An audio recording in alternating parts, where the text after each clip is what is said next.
Morning, guys. So we'll talk about the historical context for this new and last period of history that we'll call the new industrialism. So as Per said, we are covering the historical context. In the class, we'll cover the from 1851 to the international style, so the central columns, and then I'll make another recording for the contemporary practices and the exhibition history. So we left ourselves with the Baroque and Neoclassicism architecture and the value of decoration depended on the human labor and care spent on it. But now, with the new book published by John Ruskin called The Seven Lamps of Architecture, that is stating that architecture should aim to the truth, and with the rise of new industries, the conflict between art and industry, so handmade and machine-made, will be the central theme. We will discussing that in more details next. So we are now in this part of history that we are going to cover from 1851 to the contemporary practices. Today we'll cover until the 1975. So we can see that it's divided into two, so modern age and contemporary period. There are some critics that argue on the term modernism that could be used in many ways. We'll see it later. Anyway, it's not that important. We can see that there is the Industrial Revolution, the first, the second, the Long Depression, and then World War First, World War Second, and then the Cold War. So it's a period of change, transition, and tensions. At the same time, it's also a time of different art movement, philosophies, and new ideas. We can see here a very summarized timeline with different art movement. They are not all. This is very first impression. There are a lot of other and subcluster of art movement, but I put this one because we don't have any time to put our attention on the figurative art. Maybe we'll cover it in a video recording if it's necessary. It's a period of change, as I said, and I recommend you guys that when you will study architecture history in a university in class, you have to study architecture linked to the art world. It's necessary. So we said that this time, these periods are full of history, and we can see here that every country has a very tight schedule, we can say. We have to keep in mind that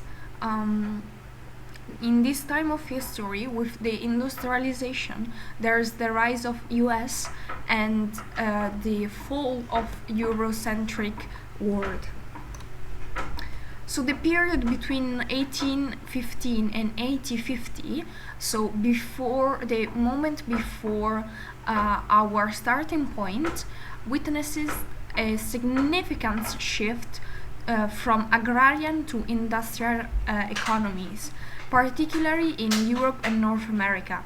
This era characterized by the first industrial revolution, so the rise of new technologies, factory production and urbanization, leading to profound economic and social cultural changes. So the Industrial Revolution transformed architecture by creating new materials, building types, and urban needs. So we are talking about iron, steel, and glass that enabled unprecedented scale and speed. The starting point of this architecture movement is the 1851, and we can say that new building types were built for more public, we can say, use, like rail station, factories, and working class houses that emerged as a vital component of industrial cities, often disconnected from traditional styles. We can link all of this discourse with the sentence that this period exposed a growing gap between economic function and aesthetic form. This is the main theme that all the art and architecture movement will try to cover, because architecture faced the crisis of identity as cities expanded without cohesion or historical reference. It's a new period, new people, new life, and architecture should cover all these changes. We can see here the political effects. So this is just minor, but from in this period, Europe is still the center, with more changes on North America, but since the rise of colonialism, changes were also made in other parts of the world. Moving on, from the 30s to the 50s, there is the new Gothic revival and moral reaction. We touched that topic last time with the sighting of Viollet-le-Duc, which was the French historic that renovate old Gothic cathedrals. And this particular Gothic revival was in reaction to industrial alienation, and architects turned to the Gothic past for spiritual and ethical inspiration. Figures like Pugin and Ruskin argued that medieval forms embodied truth, craft, and moral clarity, values that were missing in modern society. We can also analyze from disgusted perspective that all the old people generation says the same about the new ages. So our grandmas and grandpas and even our parents are saying this about our times. But anyway, churches, parliaments, and schools adopted pointed arches and steel gables to invoke continuity and reverence. This was not mere nostalgia, it was a political and social critique. Gothic revival served both as conservative monarchies and reformist monuments. It tied architecture to his national history, religious identity, and moral responsibility. In Britain and Germany, it also helped define emerging national styles, in contrast to cosmopolitan neoclassicism. I put this particular image because I think it gives an idea of what the 19th century people saw about the past with the eyes of industrial revolution. So this is the series of the Rouen Cathedral by Monet. And we can see by the style of its brush strokes the very misty atmosphere that he gave to the cathedral. He drew and painted over 50 cathedrals, for about different times of the day, and to see how the sunlight relate to the geometric forms. I think the misty atmosphere gives the sense of nostalgia and critique. But moving on, we are arriving at our period, so 1851. This is the time where the population began to explode, and we have to make a question. So, why did architects start to reject neoclassical and revival styles? And the answer is very simply that it was because the limitation of the classical orders didn't fit the needs of new building types. So Europe's geography, it's not enough for this new revolution, for this new industrial revolution that spread across the world like a plague. New cities began to rise, and we can see that our main characters of this class today are two Europeans, one and one American. So we have Manchester, both Paris and then Chicago. So the rise of capitalism in the 19th century significantly impacted urban development to increase investment in infrastructure and a shift in political power towards industrialists. Industrialization resulted in a harsh labor condition, creating a distinct working class and a wealthy capitalist class, which heightened social stratification. The architectural need of these social classes included affordable housing for workers, grand homes for the bourgeoisie, and public infrastructures like parks and schools to address the growing urban population's need. So we are talking about urbanization, and we saw that this term in the first class we took together. It was addressed to the prehistoric people that from the hominid became a caveman. So actually this is the late urbanization, we can say, where people move into cities to work in the newly established factories. And all the industrialization continues throughout the 19th century whole. We can see here that between the 19th and the 20th century, there is the biggest growth ever. And of course, it was followed by the building and the growing of cities and newly established industry. So, what were the problems? Overcrowding, poor sanitation, and very little open space.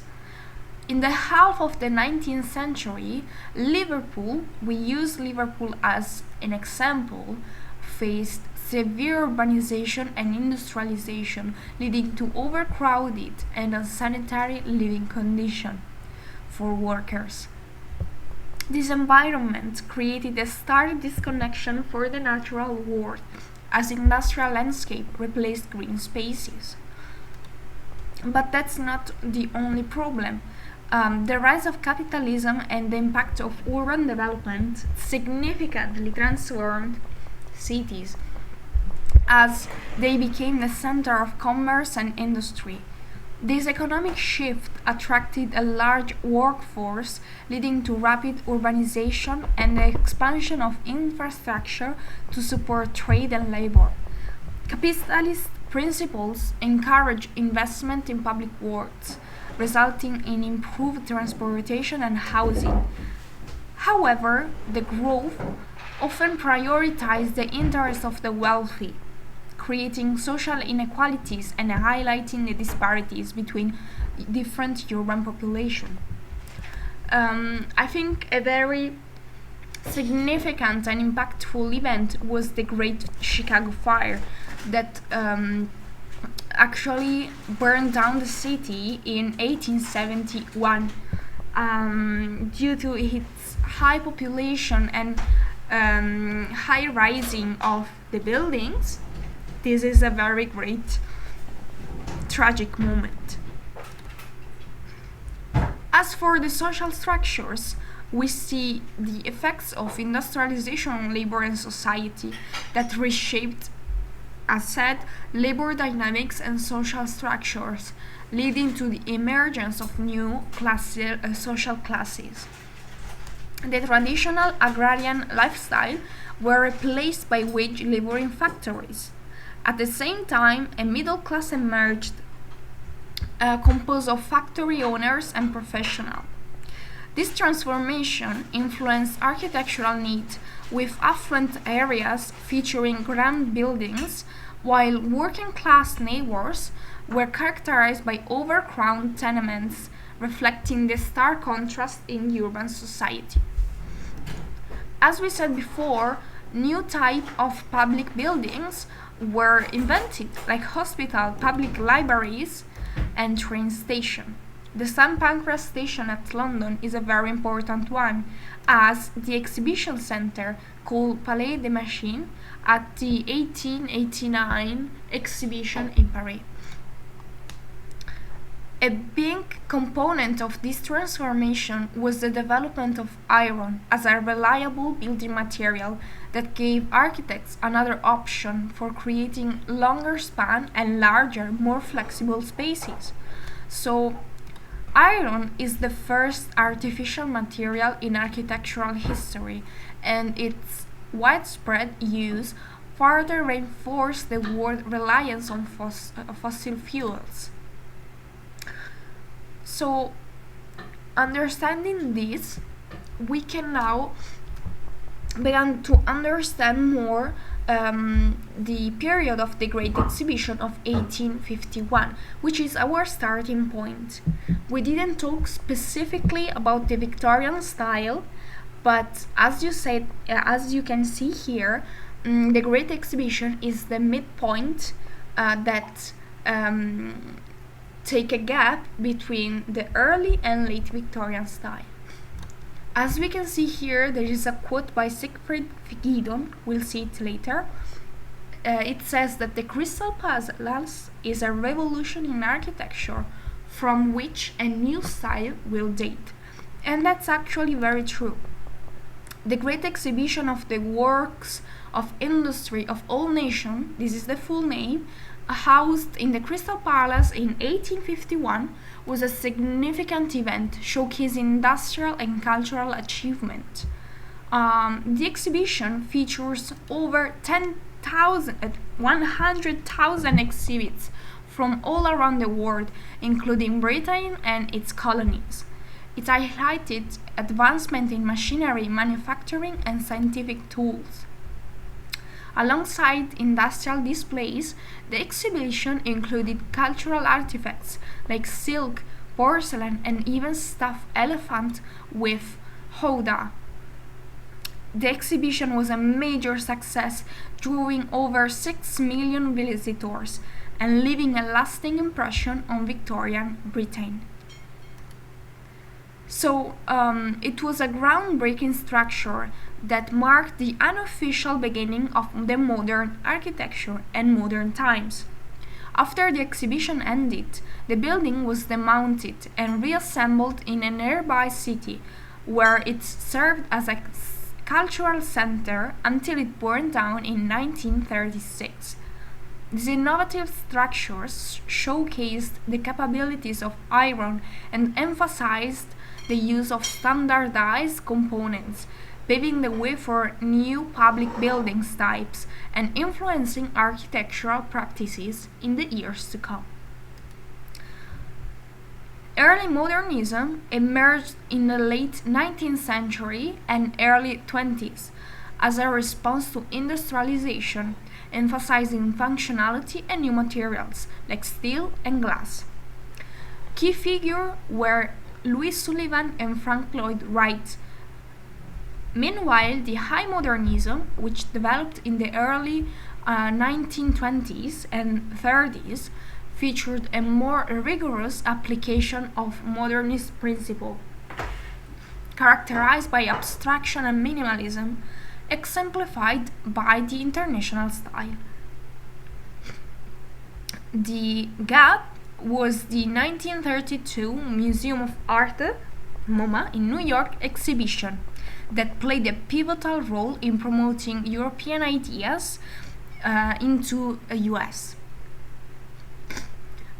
Key architects were Le Corbusier and Mies van der Rohe, solidifying modernism influence on the 20th century architecture. So this is today's timeline. Let's just arrive at the last period of the 19th century that we will not cover. It's eclecticism that rose during the height of European imperial expansion, freely blending historical and exotic, more colonial styles. Architects pull from Islamic, Indian, Egyptian, and Renaissance sources to create hybrid buildings for museums, carts, and world fair. So we can say that colonialism's impact on design was both material and ideological. We can see here, this is a preview of what we're studying today, and we'll see the industrial buildings like factories and warehouses, like the Fagus factories by Walter Gropius in 1928, that marked the beginning of the modern buildings. That we'll see the Art Nouveau, the organic forms, and all the subcluster of it, like the Hotel Zassel, but by the Belgian architect Victor Horta in the top right. Then we can see the Joseph Paxton Crystal Palace on the bottom left and the Bauhaus School in the bottom right. Very good, guys. So we finished the historical context. We will see later another recording about the exhibitions. So see you then.